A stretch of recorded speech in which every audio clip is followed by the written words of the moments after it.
Durante um período de férias, um casal visitou uma igreja e participou da Santa Ceia.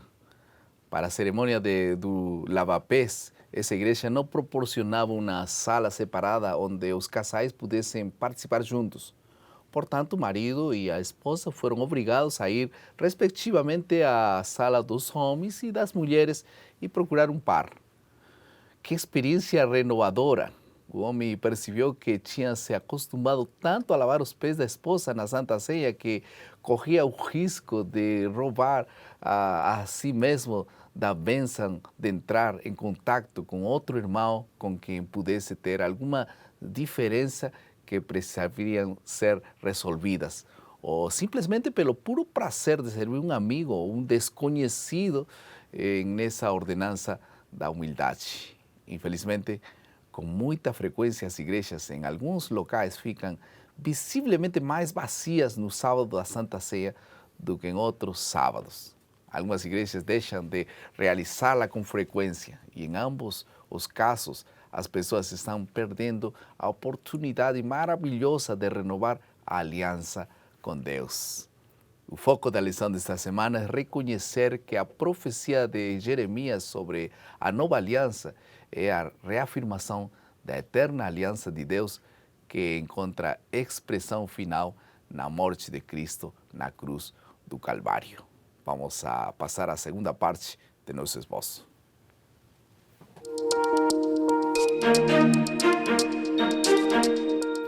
Estamos no esboço da lição de Escola Sabatina, na lição número 11. E o título da lição é A Aliança. Vamos falar um pouco sobre essa iniciativa de Deus de fazer uma aliança com a criatura humana, o que significa a nova aliança, tudo isso. E para comentar essa lição está mais uma vez conosco o pastor Jonatas Leal, quem é professor de teologia na Universidade de IAN, na Faculdade de IAN, na Bahia. Bem-vindo, pastor. Obrigado. Vamos fazer uma oração, buscar a orientação de Deus para esse momento especial, por favor. Querido Deus, muito obrigado, Senhor, porque Tu tomou a iniciativa de entrar em aliança conosco. Nós aceitamos e nós Te rogamos que em nenhum momento de nossa vida desistamos desse compromisso. E agora Amém. que vamos estudá-la novamente, Te pedimos mais uma vez para entender a Tua palavra. Em nome de Jesus. Amém. Amém. Então, vamos subdividir esse momento da compreensão em dois assuntos: a aliança, o princípio de aliança, etc., e a nova aliança. E realmente esse será um tema que esclarecerá muitas dúvidas a respeito da forma como Deus faz um trabalho de unidade com a criatura humana. Pastor Leal, então, a primeira vez que aparece a palavra aliança na Bíblia é em Gênesis 6:18. O que significou essa aliança, especificamente feita com Noé?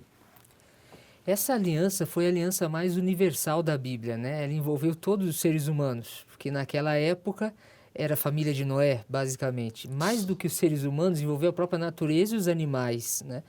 Era uma aliança especial que prometia que jamais Deus novamente destruiria a terra com o dilúvio. Ela foi ratificada, né, depois que Deus fez o ato de salvação. É uma coisa interessante, né? Primeiro vem a salvação e depois vem a aliança, né? Desde o princípio foi assim. E o mais interessante nessa aliança é que a iniciativa foi divina, né? Como todas as alianças na Bíblia. Todas as alianças da Bíblia, de Deus com a criatura, é Deus que toma a iniciativa, né? Porque toda aliança tem um maior, superior e um inferior. Nesse caso, Deus e a criatura humana. E para poder selar essa aliança, Deus tem alguns simbolismos. No caso de Noé, estava o arco-íris, para lembrar, olha, cada vez que você vê o arco-íris, lembra essa aliança que estou fazendo com você, não vou destruir a terra. E depois, gerações posteriores não acreditaram, né? Construíram uma torre de Babel, etc, etc. Assim é o ser humano. Agora, será que a aliança com Noé foi a primeira aliança que aconteceu? Nós já tivemos, no início, apenas Adão pecou, uma aliança que Deus fez com a criatura humana. É verdade. Desde mesmo antes de Noé, Deus já tinha feito uma aliança com a humanidade, né? Nessa aliança houve uma promessa que Deus enviaria a semente da semente da mulher viria a salvação, né? Certo. E essa a aliança de Noé e as outras alianças da Bíblia fazem parte dessa aliança eterna, né, que Deus fez com a humanidade, que sempre tem um aspecto visível, né? No caso de Adão, tem o sacrifício do cordeiro, Noé, o arco-íris, Abraão, a circuncisão, né? E assim vai. Israel, o sábado, que é chamado de sinal, né, dessa aliança. Aí vem no Novo Testamento a Santa Ceia, o batismo, que são sinais visíveis desse compromisso, né, espiritual que a humanidade faz com Deus e Deus faz com a humanidade. Qual é o princípio da aliança que Deus faz com seus filhos? Essa é uma pergunta muito importante, porque às vezes as pessoas têm a impressão que a aliança no Antigo Testamento se baseia na obediência e na lei, né? Mas não, a aliança se baseia unicamente na graça de Deus, né? Em Gênesis, capítulo 15, verso 6, sobre Abraão, né, nós lemos: ele creu no Senhor e isso lhe foi imputado por justiça, né? Então a justiça não foi a pré-condição para que Deus fizesse a aliança. Ele primeiro fez a aliança e como resultado dessa aliança, claro, evidentemente, ele espera obediência, mas sempre a obediência é secundária, nunca é o ponto de partida, sempre é um resultado. Alguns acham que a palavra amém, como uma tradução da aceitação da aliança, né? Deus dita a aliança e a criatura diz amém. E isso foi-lhe contado por justiça. Nossa resposta deve ser a mesma, não? Amém. Se Deus disse, vamos fazer aliança, e nós dizemos amém, não como os israelitas que disseram, nós vamos fazer isso por nossas obras, nós conseguimos fazer. É realmente pela graça de Deus que nós cumprimos com a aliança de Deus. É verdade. Agora, no caso da aliança feita no Sinaí, parecerá que agora os mandamentos mudam o conceito da graça e aliança. Como funciona isso agora? É interessante que mesmo no Sinai, a lei também é um resultado, né? Os 10 mandamentos, lá no primeiro versículo, no capítulo 20 de Êxodo, a gente encontra: eu sou o Senhor que te tirou da terra do Egito, né? E então vocês farão isso. Então, mais uma vez, a gente vê essa sequência no Sinai. Deus salva e espera que, para que o povo possa desfrutar dessa salvação e possa experimentar o máximo da vida, Deus então estipula os seus mandamentos, né? Mas que não são meios de salvação, mas são os resultados de salvação. O povo, num primeiro momento, se animou e disse: tudo o que o Senhor falou, faremos, né? Mas essa empolgação durou pouco tempo, porque depois de não sabemos quantos dias exatamente, eles estavam adorando a um bezerro de ouro, né? Construído pelo próprio irmão de Moisés. Porque foi pelos esforços deles, pela iniciativa deles, não pela iniciativa de Deus, né? Porque sempre foi a graça. E aquele verso de Efésios, que pela graça sois salvos por meio da fé. E isso não vem de vocês, é dom de Deus para boas obras. Parece que a obediência aos mandamentos de Deus nunca foi para ser salvo, senão foi a fé para as boas obras, né? Agora, falando da nova aliança, de que modo a antiga e a nova aliança se relacionam? Quando a gente olha a Bíblia, a gente percebe que, na verdade, nós não temos duas alianças, 3 ou 4. Nós temos uma única aliança, que começa lá em Gênesis 1 e 2, né? Principalmente Gênesis 3, com a entrada do pecado no mundo, e vai até Apocalipse, capítulo 22. Né? Então, é uma única aliança. Agora, essa aliança vai passando por atualizações. E cada nova etapa, quando os personagens mudam, as circunstâncias mudam, Deus atualiza esse plano, né?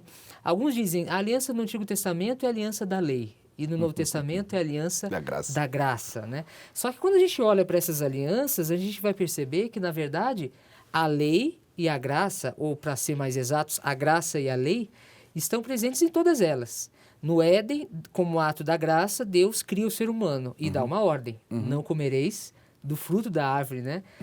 Do bem e do mal. Com Noé é a mesma coisa. Deus promete restauração, mas também dá orientações de como eles deveriam, inclusive, que alimento deveriam comer e como deveriam se relacionar um com o outro. Quando a gente vai para Abraão, baseado na graça, Deus chama Abraão e dá uma ordem para Abraão: anda na minha presença e ser perfeito, né? Quando a gente vai para o Sinai, mesma coisa, libertação e logo após a lei, Obediência. né? E aí o mais importante no nosso contexto, quando a gente chega em Jeremias, quando Jeremias fala de uma nova aliança que ele faria nos dias futuros, a lei está ali presente, né? Ou seja, só que agora a lei estaria no coração das pessoas. Eu imprimirei as minhas leis na sua mente e no seu coração. Então, a lei está presente desde no Antigo Testamento, bem como a graça. Quando a gente vai para o Novo Testamento, mais uma vez a gente vê Cristo também, né? E Cristo, ele é uma expressão da graça, mas convida para os seus discípulos: tome a sua cruz Me e siga. siga-me, né? Então, sempre tem graça aliada à lei, àquilo que Deus espera de seus filhos. E não separada, e não para tampouco. Sempre a graça primária e a obediência é uma consequência, né? Exatamente. Vamos a passar agora à terceira parte do nosso esboço, que é a aplicação.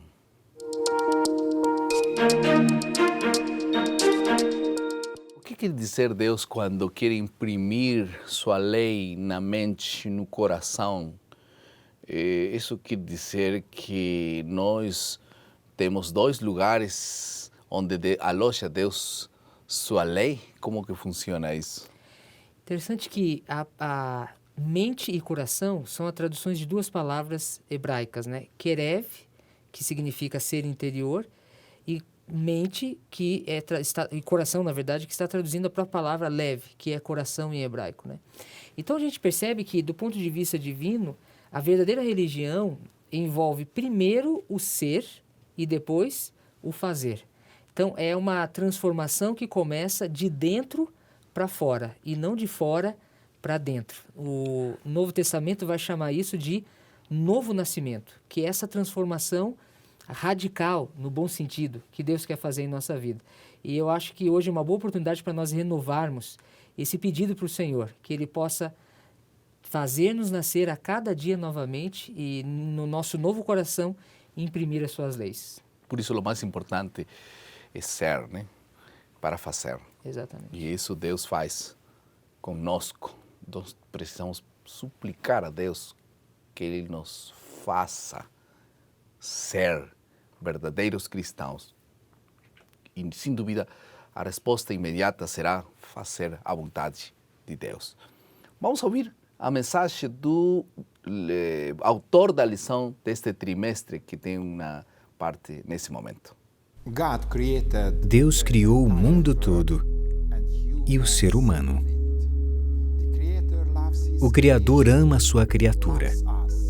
Ele nos ama, mesmo se não correspondemos esse amor para com Ele. Não podemos separar sua justiça do seu amor. Ele é perfeito e nunca muda. Sua vontade é que possamos ser parecidos com Ele em mente e caráter. Esse requisito é encontrado tanto no Novo quanto no Velho Testamento. Deus faz uma aliança com seu povo, com todos nós. Isso representa uma grande responsabilidade. Deus deseja ser uma aliança com o ser humano. Nós podemos ver isso através dos profetas no Velho Testamento e através de Jesus no Novo Testamento. A unidade entre Deus e seu povo é muito maior do que qualquer relacionamento terreno.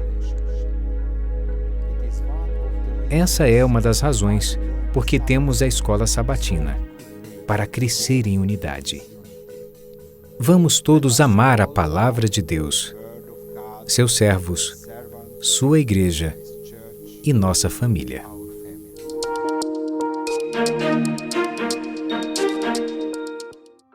Antes de sua conversão, Paulo se havia considerado irrepreensível segundo a justiça que há na lei. Filipenses 3:6 fala isso. Mas, desde sua mudança de coração, ele havia alcançado uma clara compreensão da missão do Salvador como Redentor da raça toda e aprendeu a diferenciar entre uma viva fé e um formalismo sem vida. A próxima vez que na sua igreja se realiza um serviço de comunhão ou Santa Ceia, participe e renove sua aliança com Deus. Cada dia é uma oportunidade também para poder renovar nossa aliança com Deus através do culto familiar, do culto pessoal, da entrega diária de seu coração a Deus. Você não faça aliança com o mundo, não faça aliança com outros deuses mundanos. Faça aliança com Deus. Você quer? Vamos orar. Querido Pai, muito obrigado, Senhor, porque a iniciativa de querer fazer uma aliança conosco é o Senhor. E agora, através desta oração, nós queremos fazer uma aliança contigo. Por favor, Senhor, venha ao nosso encontro e nos ajude a fazer sua vontade, mora em nosso coração. Grava a lei em nosso coração. Em nome de Jesus. Amém.